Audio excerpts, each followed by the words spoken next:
I don't know how much time I have. I'm typing this from my laptop, wedged into the corner of my living room, as far away from the bathroom as I can get. I've barricaded the door with a bookshelf. It's a stupid, pointless gesture, I know. It's not about keeping something out anymore. It's about keeping myself in. I'm afraid of what I'll do if I go back in there. It started about 3 months ago. I just come off a brutal project at work, 60-hour weeks, takeout for dinner every night, sleeping in 4-hour chunks. I was a wreck. My apartment, which had always been my little sanctuary in the city, started to feel like a cage. It's an old building, the kind with character, which is just a real estate agent's way of saying it's falling apart in slow motion. The plumbing groans and sighs like an old man settling into bed. The walls are thin enough to hear my neighbors' arguments about their cat. I was used to the sounds. They were part of the building's personality. The first time I heard her, I was just washing my face before collapsing into bed. It was late, maybe 2 a.m. The only light was the dim bulb over the bathroom mirror, making my reflection look pale and hollowed out. I turned on the cold tap, the water rushing out with a percussive hiss that echoed in the small, tiled room. And underneath that hiss, something else. A thin, reedy sound, like a badly tuned radio heard from a great distance. I turned the water off. Silence. Just the faint hum of the refrigerator from the kitchen. I chalked it up to exhaustion. Auditory pareidolia. My brain was just making patterns out of the white noise of the pipes, the same way you see faces in clouds. I splashed water on my face, dried off, and went to bed. But it happened again the next morning. I was in the shower, the water drumming against the fiberglass tub. There was again, clearer this time, a voice, a woman's voice, muffled and distorted by the water. I couldn't make out words, just a cadence of distress. A soft, desperate moaning. I killed the shower and stood there, dripping, listening. The sound vanished with the water. The silence that followed felt heavy, watchful. This became the new normal. Every time I ran the water in the bathroom, the sink, the shower, even flushing the toilet, her voice would be there, a faint, ghostly undercurrent to the sound of the plumbing. For weeks, I lived with it. I told myself it was a logical problem with a logical solution. I asked my next-door neighbor about it, the one with the cat.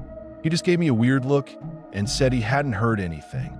I tried to trace the sound, pressing my ear against the wall, against the pipes under the sink. It seemed to come from everywhere at once, from the very heart of the building's circulatory system. My rationalizations started to fray at the edges. The voice was becoming clearer. It had words, fragmented, broken pleas that rode the waves of running water. So cold. Can't get out. Please, someone help me. I started timing my showers, making them as fast as possible. I washed my hands with a frantic burst of water and then silence. The bathroom, my small, private space, began to feel like hostile territory. I felt a knot of dread tighten in my stomach every time I had to push the door open. The air in there felt different, colder, and heavier. One night, I came home late, bone-tired, and just wanted to sleep. I want to brush my teeth, turning the tap on, just a trickle to wet my toothbrush. Her voice came through with chilling clarity, as if she were whispering right into the drain. I'm on the roof. It gurgled, the sound distorted as if spoken through a mouthful of water. In the tank. The water tank. Please, it's so dark in here. I dropped my toothbrush. It clattered against the porcelain sink. My heart felt like it was trying to beat its way out of my chest. The roof.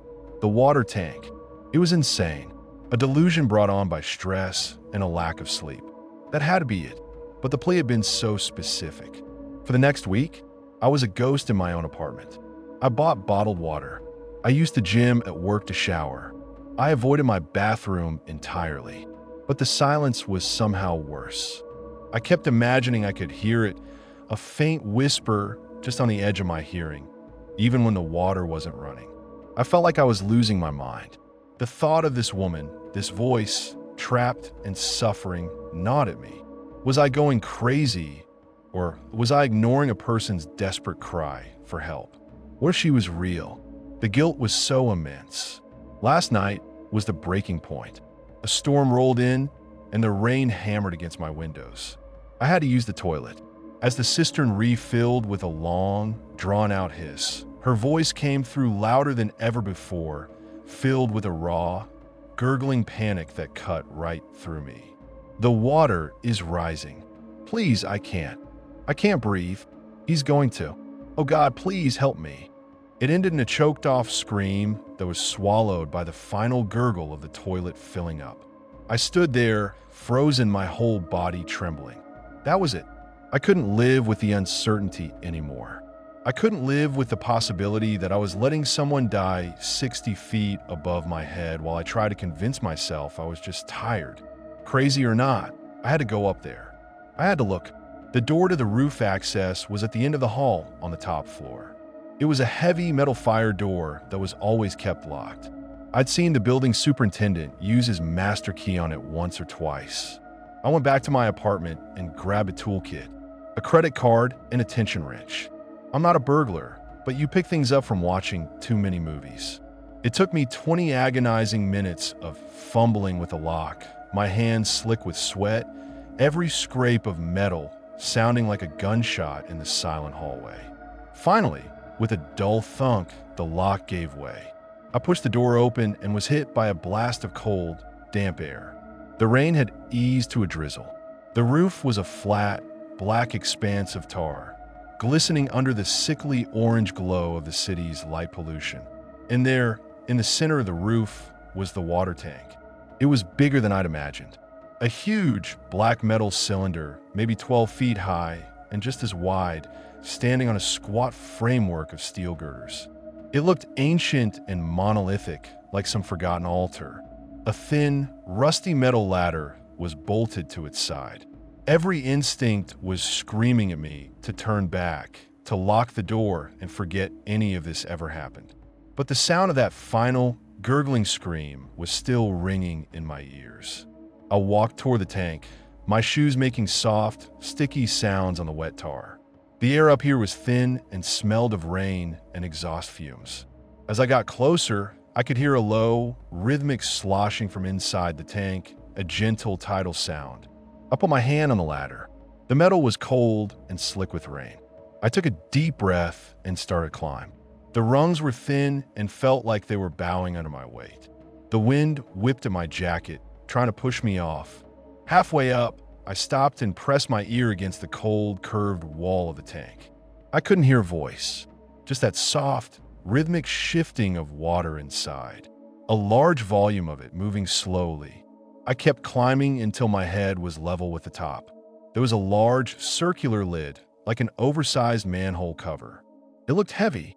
It had 2 rusted handles. I gripped them, the rust flaking off under my fingers, and pulled. It wouldn't budge. I braced my feet on the top rung of the ladder and pulled again, throwing all my weight into it. It moved with a deep, groaning screech of metal on metal. I slid it just enough to create a gap, maybe a foot wide. The smell hit me first. It wasn't the smell of decay or rot, nothing I could identify. It was an organic, alien scent, like a damp cave mixed with ozone and something vaguely biological. It was thick and cloying and made the back of my throat itch. I peered into the darkness. The water inside was black and still, reflecting the orange-tinged clouds above like a broken mirror. I couldn't see anything. My relief was so profound it almost made my knees buckle. It was just water. It was all in my head. I was just a sleep-deprived idiot standing on a roof in the rain. I started to push the lid closed, and then the water moved. It wasn't a ripple from the wind. It's something immense shifted beneath the surface. The water bulged upwards, silently. I froze, my hand still on the lid. A shape broke the surface. It wasn't a person. It was a pale, chitinous plate, the color of old bone, and it was slick with black water. It was maybe the size of dinner plate. And then another one surfaced next to it, and another, rising in a long, elegant, horrifying curve. A segment. I was looking at a single segment of something impossibly long. My mind just stopped. It refused to process what I was seeing. The segment was followed by more. emerging from the depths in a silent, undulating sequence.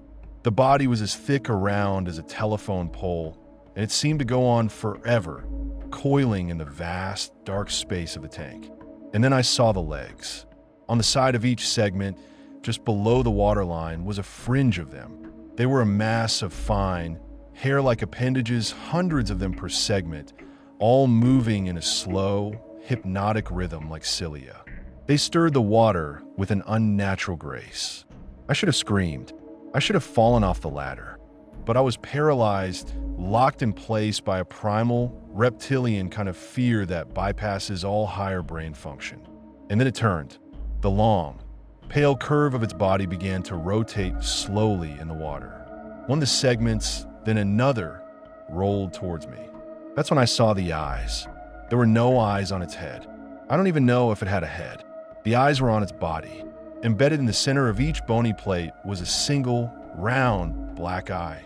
A simple, glossy, unblinking bead. And there were hundreds of them. 100 segments, 100 eyes. 1,000 segments, 1,000 eyes. All down the length of its submerged, coiling body. As the creature turned, the eyes rose above the water one by one. And one by one, they fixed on me. My paralysis broke. I didn't scream. The sound was trapped in my throat, a choked, silent sob. I slammed the heavy lid back into place. The clang of metal on metal was deafening. I didn't wait to see if it was secure. I practically fell down the ladder, my hands and feet slipping on the wet rungs. I hit the tar of the roof hard, scraping my palms, but I didn't feel it. I scrambled to my feet and ran. I fumbled with the roof door, wrenched it open, and threw myself back into the hallway, slamming it shut behind me. I didn't bother to see if the lock caught. I sprinted down the flights of stairs, taking them two at a time, my breath coming in ragged, painful gasps.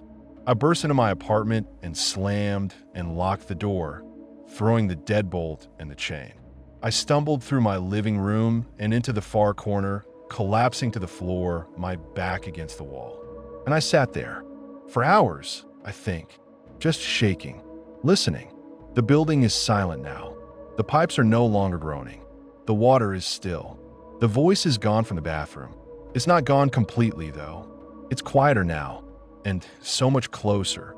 It's in my head, a whisper, a soft, sibilant sound, like dry leaves skittering across pavement. It's not made of words, not anymore. It's made of images, feelings. It's showing me things. The cold, black water, the endless, patient waiting, the feeling of 100 bodies, of 1,000 legs moving in perfect, silent unison. It's showing me myself through its eyes, hundreds of versions of me, peering over the edge of its world. A small, warm, frightened thing. It saw me. It knows I'm here. It knows I know. And the whispers in my head have a new tone. A promise. It's telling me about the water, how it connects everything in this building. Every tap, every drain, every toilet. It's telling me how patient it can be. I'm writing this because I don't know what else to do. Calling the cops sounds insane. Hello, officer? There's a giant centipede thing in my building's water tank, and it's whispering in my brain. They'd lock me up. Who do you call for something like this? I'm so thirsty, but I can't drink the water. I can't even go near the bathroom. I can feel it, waiting on the other side of the pipes. Every drain is an ear. Every faucet is a mouth. What do I do? Do I run? Where would I go? It saw me. It knows my face from 100 different angles. Does it stay in the tank? But does it come looking for the one who got away? The whispers are getting stronger. They feel curious. Please, someone tell me what to do. I'm in my living room. I've pushed everything I own against the bathroom door, but I know it won't matter. Sooner or later, I'm going to have to face the pipes again, and I don't think it's going to be pleading for help this time. I can't stop hearing the legs. I know that makes no sense. The apartment is dry. I killed the main valve under the kitchen sink, snapped the cheap plastic handle right off, then spun the steel stopcock with a wrench until my forearm screamed. No water. The radiator ticks like a metronome. The fridge hums. My throat feels like sandpaper wrapped around a wire brush. But under all that, like a song I heard as a kid in Camp Place, there it is. A faint, even combing. 1,000 tiny combs dragging themselves along the inside of a straw. I tried to call the super. The call rang once and died.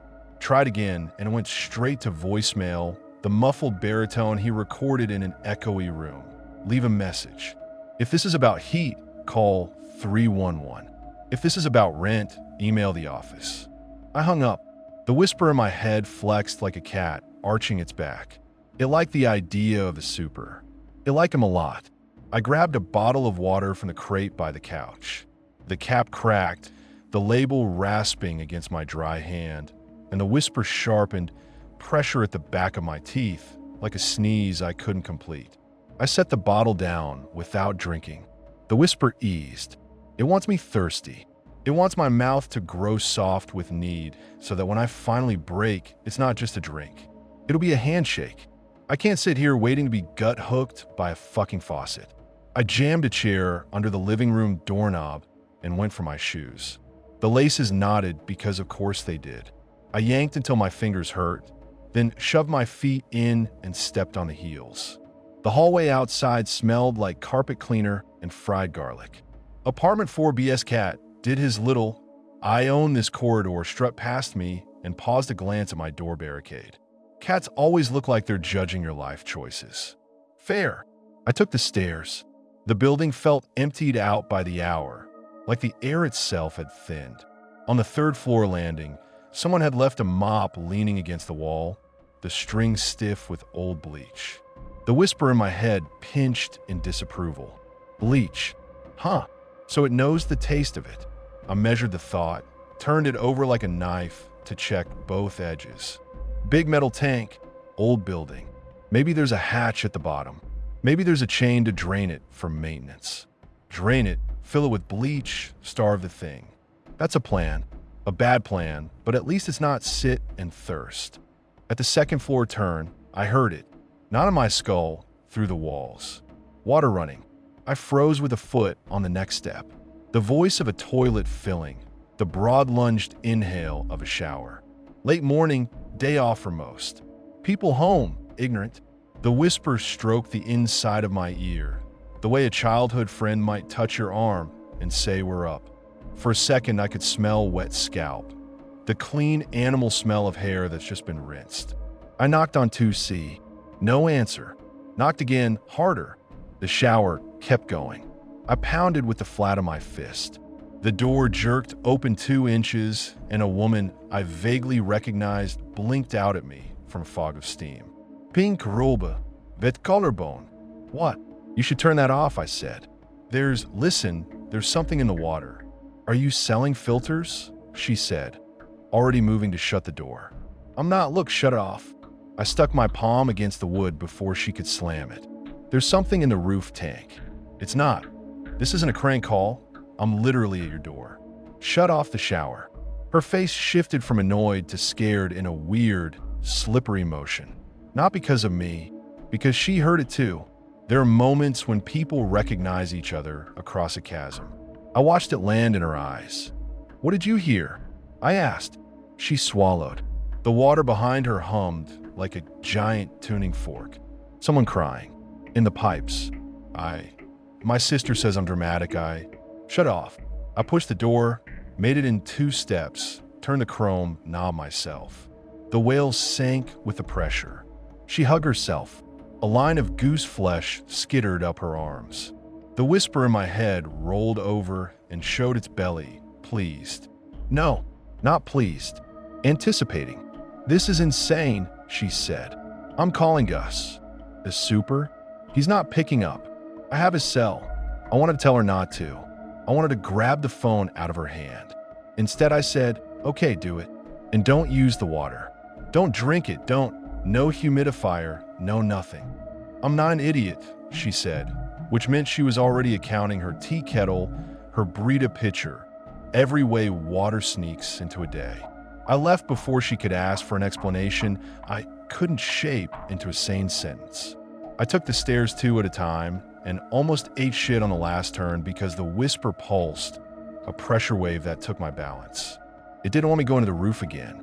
It wanted me to stay down here and listen to doors open, to taps rattle, to see how easily it could braid itself through one building's worth of habits. On the 5th floor at the roof door, the light was out. I dubbed my phone out of my pocket and used a flashlight. The super had changed the lock. New shiny cylinder that made my improvised tool kid a joke. I put my ear to the door. In the absolute hush of the stairwell, I could hear the tank breathing. Not a sound that air makes. The patient churn of a living thing moving through a narrow place. I leaned my forehead against the cold metal, and the whisper leaned back, meeting me skull to skull. My teeth hummed. "Fuck you," I said softly. The whisper drew a circle of amusement on the back of my eyes, like I just told a tide to cut it out. On the way down, the super's door opened before I even knocked. Gus is one of those guys that, by existing, makes you feel like you owe rent. Virile torso, mustache like an upright broom. He smelled like metal shavings and cigarettes. "Problem," he said, already annoyed. "Yeah," I said. "The roof tank. There's something inside. I opened it last night." "You did what?" "Listen to me," I said, and heard my voice go high and reedy, stupid with panic. I forced it low. "I heard someone." I went up. I opened the lid. "You can't open that," he said. "You can't be up there. You want to get me fined? You want to poison everybody with pigeon shit and God knows what because you can't keep your nose in your own apartment?" "Goose." I put both hands up like I was stopping a dog from bolting. "There's something. Big. Alive. It's in the water." He stared at me like you look at a kid telling you he saw Santa in the boiler room. Something in my face must have sold that I believed it. His own expression shifted a millimeter. "You high?" "I wish. It's probably some water hammer in your pipes. Old building sings. You knew people freak out. Don't drink the tap if you don't want. By Poland Spring like everyone else." I heard a woman. She said, "I'm on the roof in the tank." She begged me. And then last night I stopped because the words looked at me with 1,000 eyes, felt like pulling a pin out of a hand grenade between us. "It's infecting people," I said instead. "Don't turn the water on. We have to drain it. Bleach it. I don't know. I got 30 calls about heat last week. I got a clogged trash chute on 3. I got the guy in 5C trying to put a washing machine in his bathroom. You think I'm going to the roof because you watched a horror movie?" He moved to close the door. I jammed my foot. He was stronger and could have crushed my toes. He didn't. He sighed, which felt like a minor victory I didn't deserve. "I'll take a look," he said, and his voice added silently. "To shut you up. I'm coming with you." "No, you're not." I swallowed. I could still feel the slick, cold rim of the tank lid under my fingers, the way the rust had crumbled under my grip. The whisper in my head pushed a single picture forward.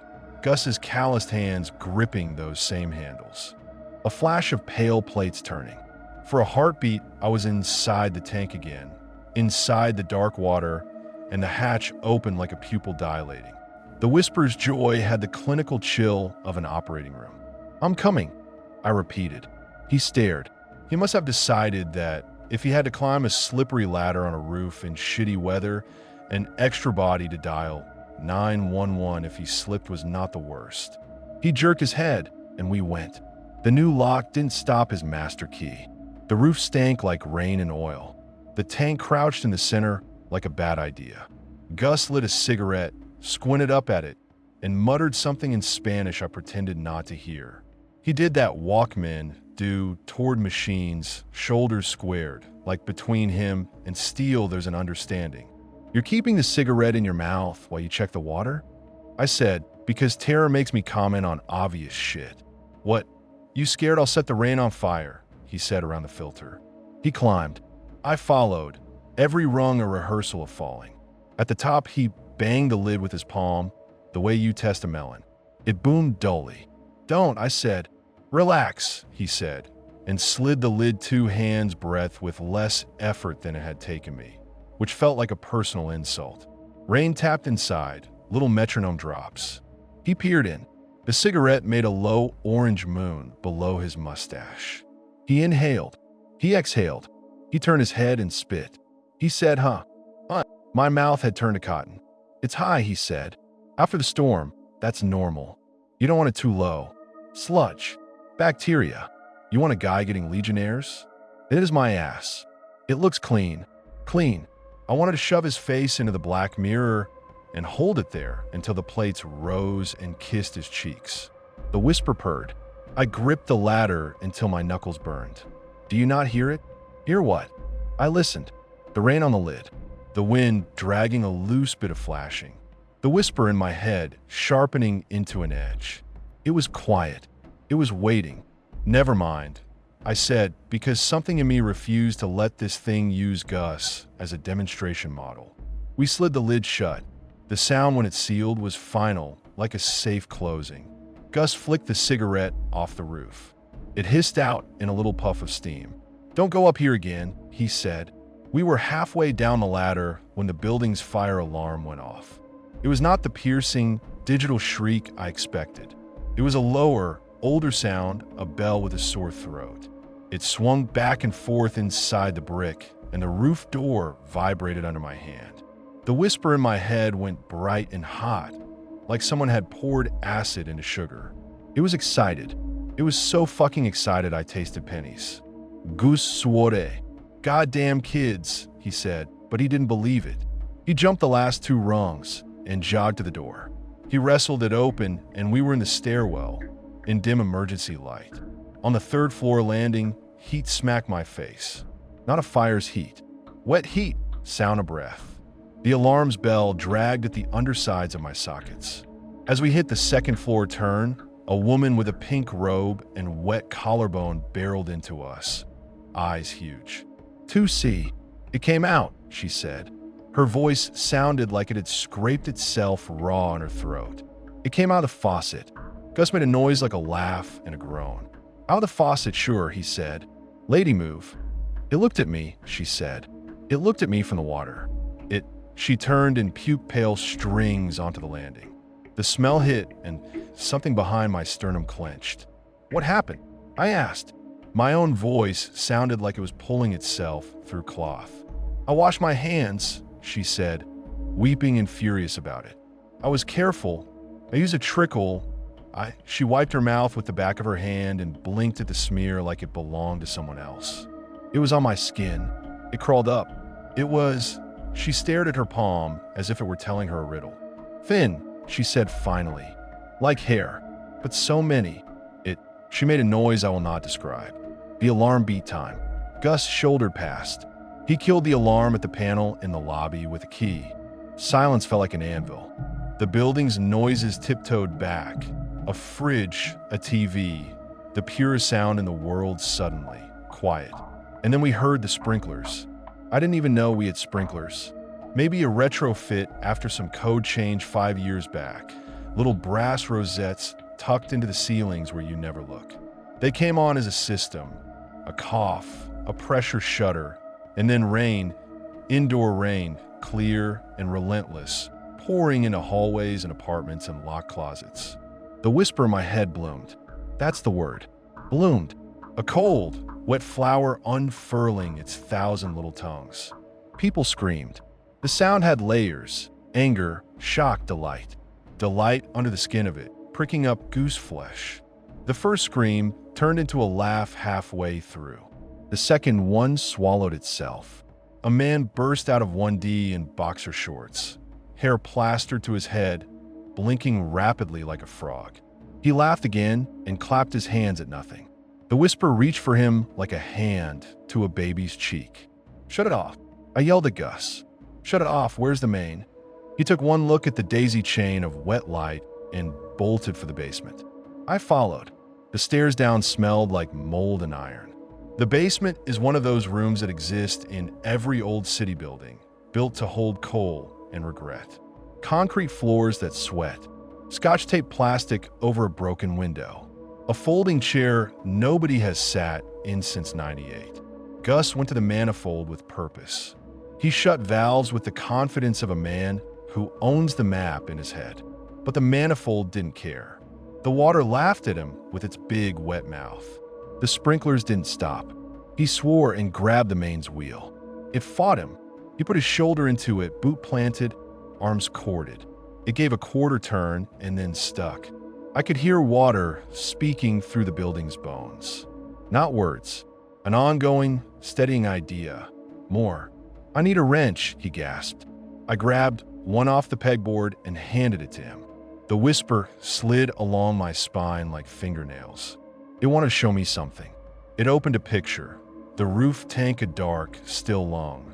The pump below it humming, a soft mechanical heartbeat. The sprinklers opening in 1,000 little flowers. It wasn't the fire panel that had tripped them. It was pressure. It was intention. Gus Hiafet. The wheel turned another quarter. Above us, the chorus changed. The sprinklers choked into a fit. Some died. Some kept going. In the brief silence between streams, I could hear other sounds. Voices on phones, feet in hallways, crying, laughter, coughing. The kind of coughing that starts out fake and ends with you bent double, eyes wet. "Another turn," I said. "I know," he said, and his face had gone a little gray. He cranked. The wheel fought like an animal, and something in it gave a rubbery surrender. The wheel spun 2 revolutions and clicked. The building's rain fell off, softened, stopped. The last drops held in surface tension in the little brass flowers, then fell like a timed applause. We stood gasping in the damp basement. Water ticked on metal. Somewhere a fan came on. Gus stared at the manifold as if it might pull some shit again. "Backups," he said. "Somebody set off a head, whole system went. This happens sometimes. You break a head, the rest go. Contaminants." "Contaminants," I echoed. I was shaking so hard my forearms twitched. He looked at me like he could smell I was about to say something he didn't want to hear. "Don't," he said. "Don't start with the—" "You need to call the city," I said. "You need to tell them. If that thing gets into the mains." "It's not in the mains," he said. "You got a rooftop tank. That's the point. It's isolated. It's a buffer. Jesus Christ. You can't call the DEP and say your water has a monster in it. Then what the fuck do we do?" He stared at me for a long time, and I could tell he was juggling a dozen practical problems. The bill for the sprinklers, the angry tenants, the fact that he had seen a lot and none of it had prepared him for this exact fucking morning. Something in him hardened. It was almost a relief to watch someone set their jaw around a task, even if the task was stupid. "We drain it," he said. "We bleach it. If I get in trouble, I get in trouble." He found a rolling ladder on squeaky wheels, rolled it to a closet, and pulled a chain. A trapdoor in the ceiling opened. "That's to the roof space," he said. "We can reach the feeder from there." I said. "You came this far." The roof space was a low hell of insulation and spiderwebs. The whisper didn't fit there.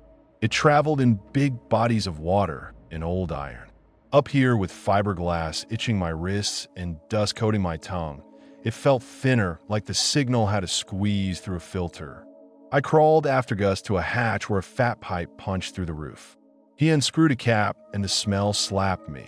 The tank's cold, organic, not rot scent. He fit a hose, tightened it with a wrench, and led the other end to a floor drain. "Open it," I said. He looked at me. "You sure?" The whisper tugged a little string in the back of my mouth. It didn't want this. "Good. Yeah." He opened it. Water roared into the ancient drain. The pipes bucked in their brackets. The building groaned. I had a sudden, nauseating image of the whole structure settling 2 inches into the ground as its veins emptied. Gus watched the hose like a gambler watches a race, willing it faster. The water stank like a coin pressed to a palm. In my head, something small and cold tried to climb out of a hole. Not pictures this time. A sensation of length, of coil, of a body that, no matter how much you unspooled it, wanted to keep going. The whisper wasn't words. It was weight. It laid that weight on my tongue and waited for me to lock my teeth around it. I spat on the floor and wiped my mouth with the back of my hand. My spit was clear as glass, and that scared me more than if it had been black. "How long?" I asked. "A while," he said. "You want to bleach after?" He did quick math he didn't want me to see. "We'll need a lot." "I'll get it." "Where?" "I don't know," I said. The thought of leaving the building while the sprinklers were still dripping and the tank was bleeding out made my insides feel like they'd been rearranged. My phone buzzed. Unknown number. I stared at it like it was an insect. Gus nodded. Chin up. Answer. I did. Hi, a woman said. Not 2C. This voice was calmer and stood up straight. I'm Medaya. I'm with the management company. I hear there's a water situation. You need to evacuate the building, I said. I heard my own voice and almost laughed. I sounded like a guy in a terrible action movie who's already been bitten. There's contamination in the roof tank. I appreciate your concern, she said. She did not appreciate it. She was placing it in a little box labeled IT will be my problem when it costs money. We have protocols. Has anyone called the fire department? They set off the sprinklers. The water, I looked at Gus. He was shutting off the hose. The tank had to be at the halfway mark. If the thing had to choose between pressure and hunger, which way would it go? Look, I said into the phone. People are going to get sick. She did the gentle corporate laugh that says, this call is being recorded. Sir, the whisper woke up. It didn't arrive. It didn't build.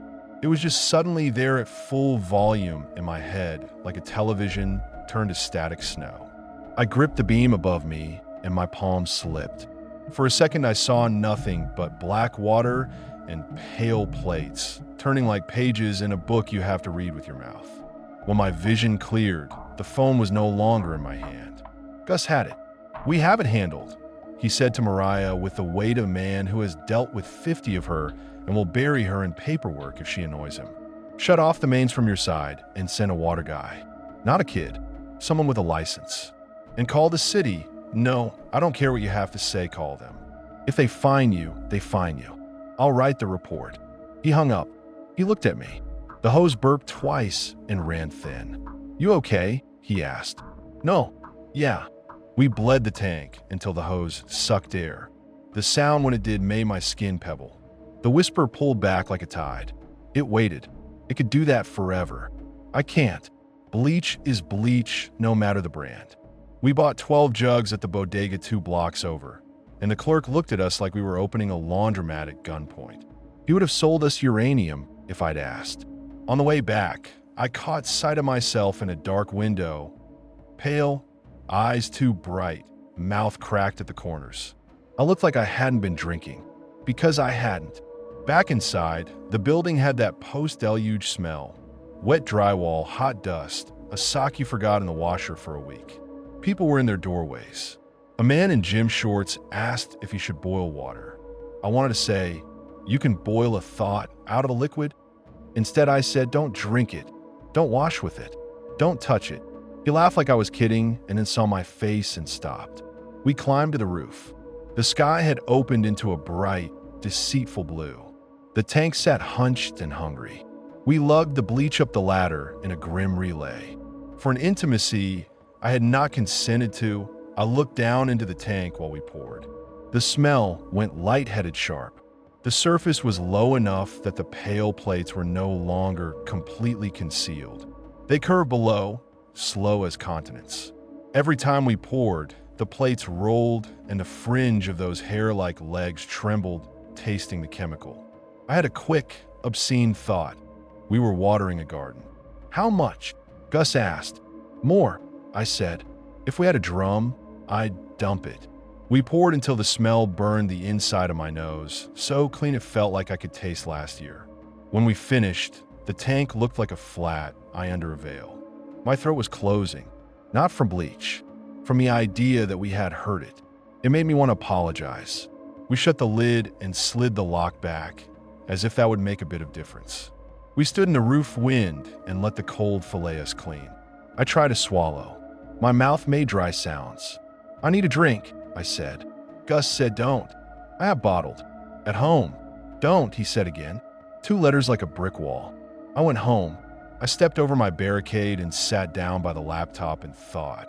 If I drink now, after all this, I'm a joke that tells itself. I stared at the bottle.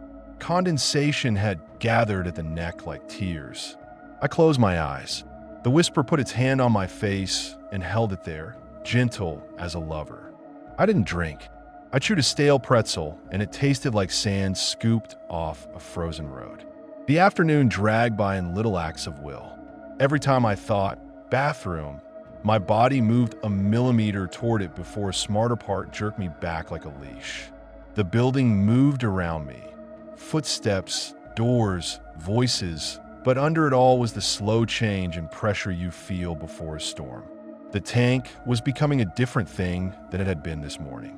If I'd been a scientist, I could have told you that with instruments, but I only have a body.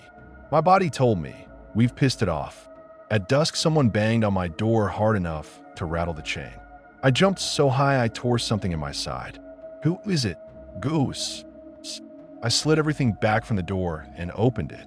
He looked 20 years older than he had this morning. His mustache drooped like it had gotten wet and given up. He held a 5-gallon jug of water, the office kind people keep on a cooler, with both hands like a baby. You need to hydrate, he said. My tongue did a treacherous reach for my lips. Where did you? For me, he said. For my house. I brought for a few people. You're not the only one walking around with a mouth like cotton. Don't be a hero. Drink. He set it in my kitchen and turned the cap with a heroic pop. The smell made me want to bite something. He poured a glass. I took it. Slow, he said.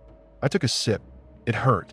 It felt like dropping cold coins into a hot machine. My body went so greedy, so fast, I had to put the glass down and hold the counter with both hands to stop from appending the jug into my mouth and drowning. I cried, not for any reason I can justify. My brain was a dog that had found the right owner again. When I could breathe, I looked up. Gus watched with the tact of a man who knows when not to talk. I called the city, he said. They'll come when they come. Management is pretending nothing is happening, so... You know, business as usual. What about 2C? I asked. She's with her sister, he said. She left. She's smart. Should we tell everyone to leave? We should, he said, but there's nowhere for them to go. You think the Holiday Inn is going to take 70 people at midnight? He rubbed his face. We'll shut it off. We did shut it off. The tank will fill itself from the mains as soon as the valve is open, but the mains are closed. We'll keep it closed. We'll wait. For what? He didn't answer. He didn't have the word miracle in his mouth, and he wasn't going to insult either of us by putting it there. The night was not a thing with hours in it. It was a mouth. It ate and ate. Every time I started to drift, the whisper put a cold finger between my ribs and pushed. It told me about flows I don't have names for. It told me about pressure differentials and siphons, and the mathematical beauty of laminar movement. It showed me a droplet on a faucet swelling and finally falling, and how if you blow the video up big enough, you can watch an ocean form and detonate one molecule at a time. Around 3 in the morning, it changed plans. I heard the wet sound from the bathroom, not the sharp sting of drip, a soft drag. I sat up. My laptop slipped off my thighs and hit the rug with a padded thump. The whispers stopped pretending to be pictures and came into my head like a school kid with a fake note. We need to go to the nurse. No, but I got up. The barricade took a minute to pull down because my hands were trembling, because I was a traitor, because I wanted to see. I unhooked the chain and opened the door. The bathroom looked exactly the same. That's the mean thing about bathrooms. They'll play dead for you. The mirror had the thin film everything gets after a sprinkler day, a map of dried kisses. The tub was clean because I had not been using it. The sink was a white bowl with a chrome hope. I stood in the doorway like a priest with a doubt where his God should be. The drag sound came again. It took me a second to locate it because it was low and not in the center of the room. It came from the toilet, not the tank, the base. Water was moving on the tile, not pooling, not streaming, moving, a shallow skin of it, almost too thin to see, wearing dust like glitter. It slid toward the door, found the threshold, and made a choice. It didn't cross. It ran itself in a long finger left, then right like it was smelling with its whole body. It reached the underside of the sink cabinet and climbed it, thin as breath. It reached the shut-off valve and then paused there with an intention that made my eardrums flex. I whispered, "Don't." I don't know who I was talking to. The water climbed around the chrome like a cat around an ankle. I heard, not with my ears, open, open, open, open. I took a step backward. The water retracted, as if I'd stepped on its shadow. The whisper softened, indulgent. It let me have my inch. It already had its mile. I backed out. I pulled the door shut. I dragged the bookshelf back until the door scraped a little and the shelf thumped into place. I put my shoulder against it and felt the way one does when you hold a door against a lover. Not because they're going to push it open, but because you want them to. I sat on the floor. I put my head on my knees. The whisper breathed with me. After a time I don't have a number for. I slept. When I woke up, the sun was too honest. I checked my phone and had 10 messages. Some were from numbers I didn't know. Building group texts spawned in panic. Half-formed threads creaking with the weight of too much fear. A dozen variations on. Is the water safe? Does anyone know? Should I boil? What's the number for 311? My cat drank some and is vomiting. Photo. Is this mold? Do we have to pay rent if? My kid is crying because the water tastes like metal. Did anyone else see? Never mind. One was from a number I didn't know. The woman from 2C. It's in my sister's building too, she wrote. She heard it in the sink. She doesn't have a tank. She lives in a new place with a booster pump. How? I didn't answer. I stared at the text until I convinced myself I had misread it. The whisper shifted in my skull like someone turning in a half-sleep and smiled. I found Gus in the basement with a city inspector who looked like he'd been born with a flashlight in his hand. He had inspection eyes, always moving, never admitting they saw anything. His name tag said Calloway. The way he said it made you think, yes, you are. I'm going to write you up, he told Gus. You can't shut the building's water off for 24 hours without notice. People need to flush their toilets. You going to drink from a toilet? Gus said. He hadn't slept either. You got a contamination report? I got 70 people who saw shit they can't say out loud. Gus said. How's that? Calloway's mouth tightened as if he'd bitten a lemon and didn't want to admit it.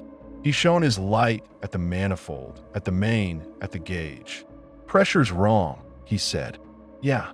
You bleeding a tank? For how long? Since yesterday. You know you're starving the system downstream. People are going to complain. They can complain. The inspector clicked his tongue. The sound made the whisper bristle. I'm going to recommend flushing and chlorination, he said. We'll take a sample. Gus looked at me. The look said, we already did.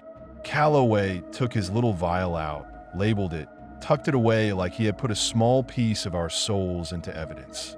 He left with the authority of a man who doesn't have to live where he writes his reports. Gus went silent. The building pinged with lines of water climbing and retreating behind plaster, a migration with no map. People would turn on taps, find nothing, pout, text cruel group messages, and then, when the water returned, forget. That's all this thing needed people to be, forgetful. At noon, the whisper knocked on my skull with its knuckles. It asked permission, polite as a cop at a door. No, I thought back, surprising myself. I was not accustomed to thinking back. It was like talking to a bank vault. It pushed with interest. I pictured fingers under a door, reaching for my ankle. No, I said out loud. Gus looked over. What? Nothing, I lied. The whisper laughed, delighted with itself. It showed me something as a reward. A dark tunnel under the street where a main hummed. Little rills of water licking out through hairline cracks into soil. The rich, old city rot there. Vegetable matter rot, not human. The city's water had its own memory, and this thing was reading it like a diary. I didn't want to be alone with it anymore. I didn't want to know what it knew. I went upstairs to get my laptop to drown myself in work, to make numbers, any numbers, move like they make sense. In the hallway, I saw 4BS cat again. He stopped, turned, and pissed directly onto the baseboard with militant eye contact, which cats do when they're making a point about a boundary. The urine ran down the wall and turned at a 90-degree angle halfway down. It ran sideways along the seam of paint like water, following a line of salt. The cat watched it, then watched me. He looked disappointed. I didn't go into the bathroom. I peed in a mixing bowl and threw it out the window, and even that felt like a pact with something. I drank exactly 3 more glasses of the water Gus had brought. After the third, the whisper leaned close and said a word with its whole weight. It is important I tell you that it didn't use a human language.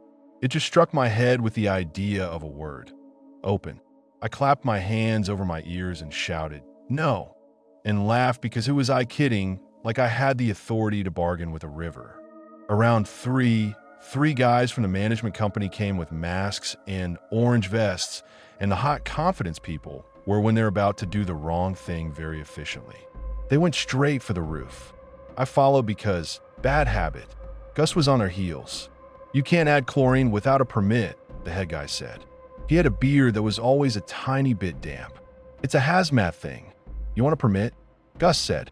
"Okay, we'll call your mother and ask for a note." They ignored the lid locks and popped the hatch like it was a Tupperware. They looked in. One of them whistled. "Low," he said. "Yeah," Gus said. "Because we drained it."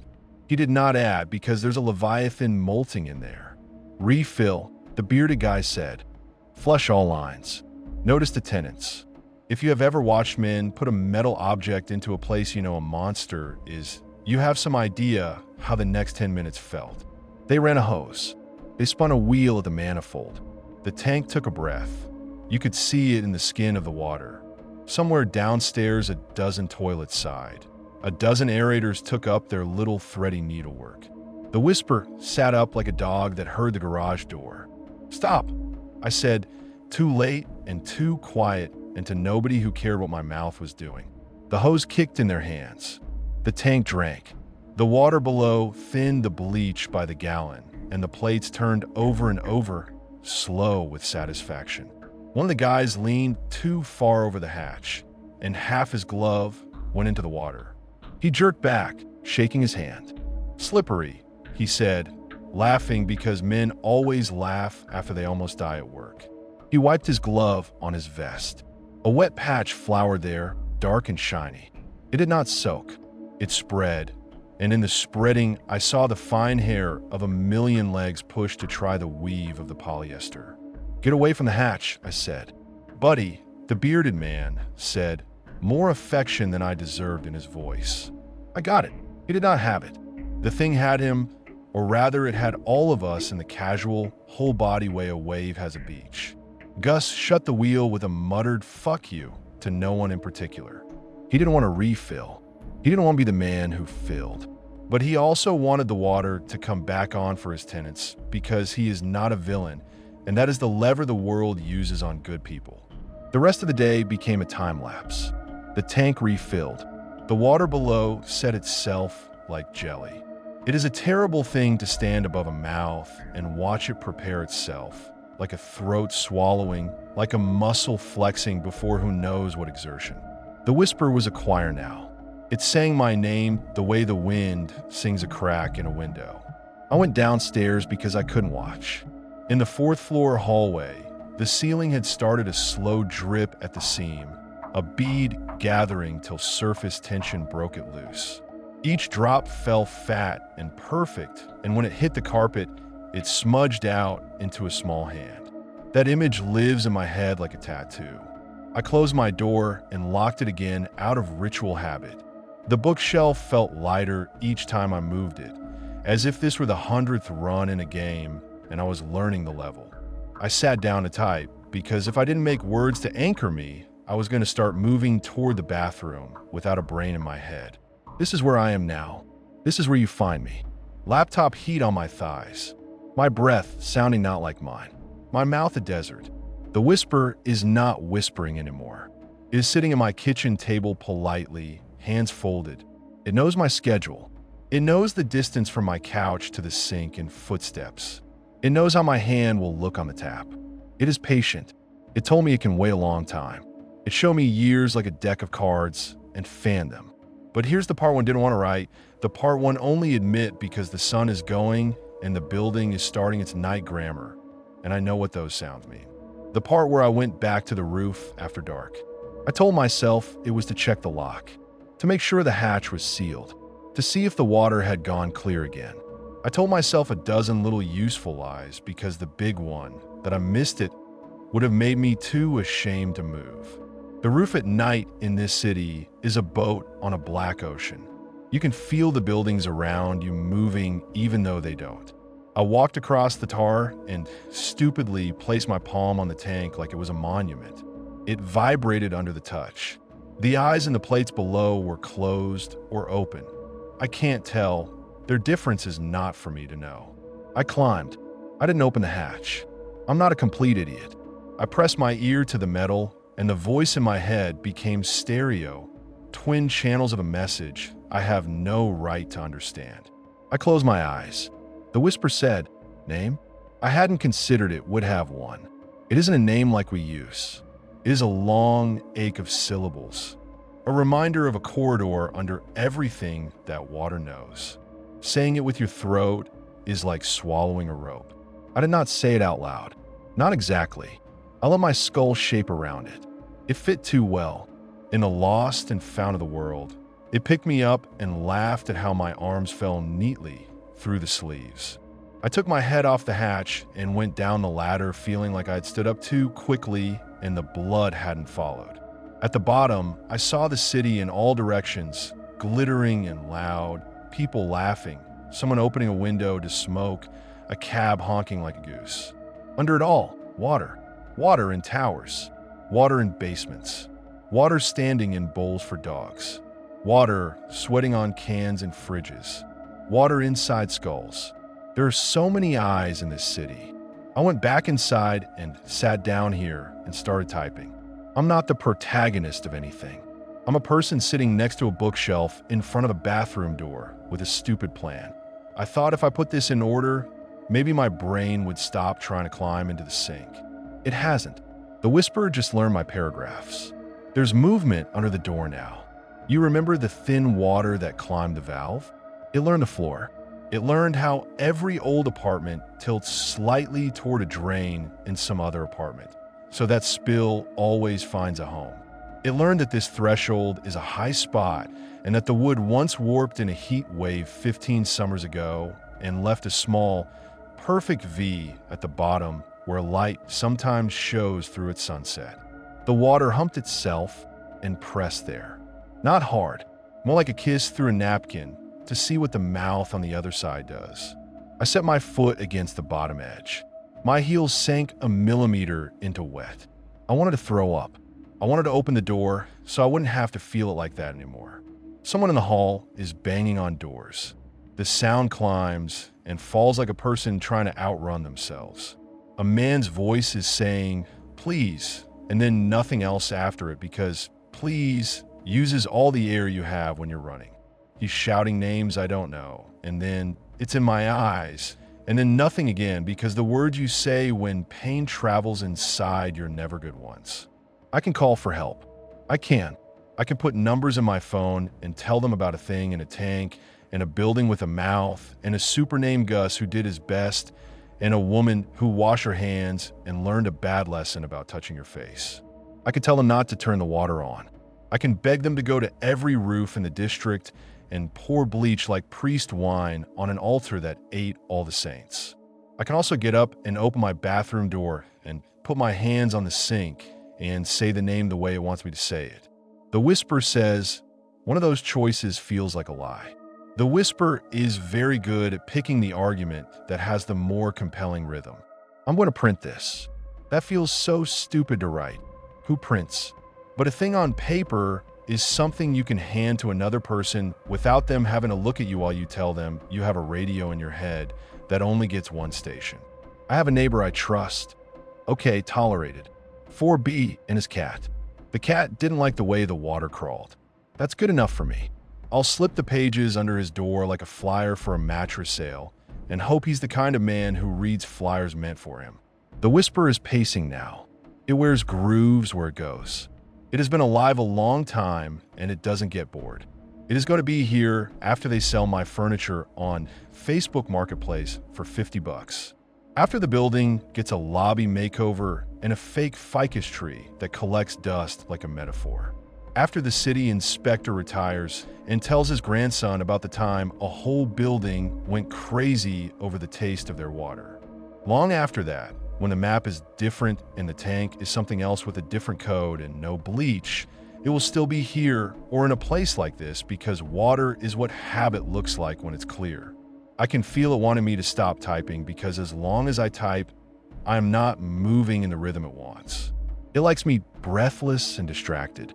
It likes me remembering the exact texture of the ladder rung under my boot and the exact squeal the hatch made when rust gave way to the pressure of my hands. It will wait. I can also feel something else. Not hope. Don't get cute. Something like a mistake that could be useful if I make it big enough. Do you know how apartments in these buildings share waste stacks? If you pour a gallon of oil down your sink, 3 floors down, someone's kitchen smells like a mechanic. If you light a match and put it near the gas line, you blow the block. That kind of shared stupidity. There's a bottle in my closet with a skull and crossbones on it because last winter I waged chemical war on a generation of roaches. There's another one under my sink that killed 1,000 fruit flies in fruit fly summer. There's a bag of rock salt from when the stoop froze.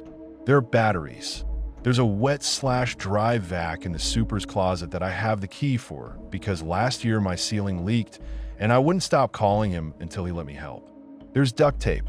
There's a blowtorch from a creme brulee phase I don't want to talk about. There's a single, stupid human brain that thinks if you put enough things into the same problem, one of them will behave. If I can get the wet/dry vac going on reverse and tape the hose to the bathroom threshold and crank the blower, maybe I can keep that thin creep from crossing the lip. If I dump every poison I own into the toilet and pour the salt in a line like a priest with a circle of ash, maybe it'll slow it. If I take the blowtorch to the baseboards until my landlord sues me for burning a ghost out of old pine, maybe I could buy an hour. The whisper is making a sound I've started to think of as laughter, but is really just a change in pressure through a long body. It thinks this is cute. It thinks I'm adorable. It thinks I will do these things, and then I will drink and we will be friends. I have never been anyone's friend the way it wants. I'm not going to start now.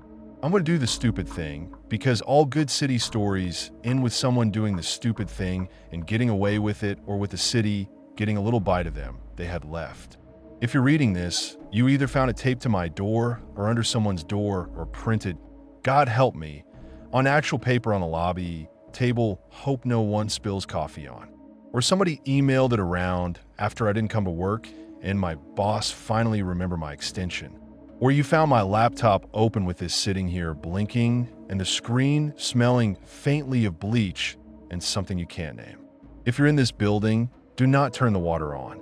If you're not in this building, but in one like it, look up at the roof. If you see a big black cylinder that looks like a chess piece, think about how much of your life you asked to come to your mouth from there. The whisper is right at the door now. The bottom of the wood has gone dark 2 inches in. There's a line of wet pushing through the V. It beads like a lip sweating right before it speaks. There's an angle of light at the threshold because the building lists half a degree and because the sun is doing that thing where it finds the exact line in a space like a laser. The wet glows in that line like it is lit from inside. I'm going to tape a plastic trash bag across the door and duct tape the edges and cut a small circle out and stick the shop vac hose into it and turn it on and leave it on until the motor melts. I'm going to pour poison into every drain and blister my fingers with salt, and I'm going to burn and I'm going to cough and I'm going to listen to the building answer. And then if the line is not moved, I'm going to pick up this laptop and print this and slide it under 4BS door and knock twice and run like a 6-year-old.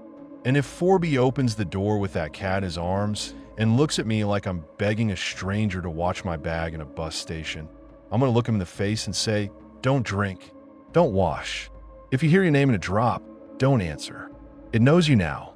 And if the line has moved, if the wet has found a path under the plastic and up the black mouth of the hose and into the machine and through the filters and back out into the room like smoke, if it climbs while I watch and it looks like nothing and everything at once, then I will get up. I will take the bookshelf down and I will open the door and I will say the name it asked me to know. I will say it because at least then it will think it won. I will say it because I'm thirsty and stupid and proud and small. I will say it because it found me honestly. That counts. You don't always get to pick what owns you. There's a tapping behind the door now, like something practicing a knock. It's polite. It knows all our customs. It will fit in anywhere the water runs. It is patient. It is in love with pipes. It is wide with time. It has 1,000 eyes, and none of them blink, and right now they're looking at a door, and behind that door is a person, and that person is me. I'm going to stop typing. I'm going to stand up. I'm going to choose. If I'm lucky, or if I'm fast, or if it's bored, or if there's still some bleach in it that hurts it worse than it wants me, I'll be back to add a line where I say it left. If there's no line, you'll know what the silence means, and you can decide if you keep trusting the mouth in your wall. You can decide if you pick a fight with a thing that doesn't need to eat every day. The shop vac is in the hall closet. It's heavy. The duct tape is in the drawer by the stove with the old menus. The blowtorch is under the sink. The poison has a skull on it. The salt was for ice, but ice is water that knows how to go slow. It's tapping again. It is so polite. It wants me to know it knows me. It wants to be invited. That's the trick water has always played. We invite it. We put our mouths to it. We say please. We say thank you. We say our prayers into it. We cry into it. We wash dead people with it. We trust it to keep the secrets we pour down it. We give ourselves to it 12 times a day without thinking. It doesn't have to ask, but it's asking because it is kind, because you get more when you ask. I'm getting up. If you don't hear from me, tell them the tank on our roof is not a tank. It is an eye. Tell them the water hears. Tell them to pour until their hands smell like a pool and then pour again. Tell them to listen when it says their names and not to answer. Tell them to keep their doors dry. Tell them I try to keep mine.